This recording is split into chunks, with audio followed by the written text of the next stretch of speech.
syndicates.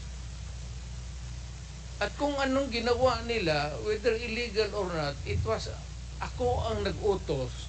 In that sense, I take that responsibility of their actions.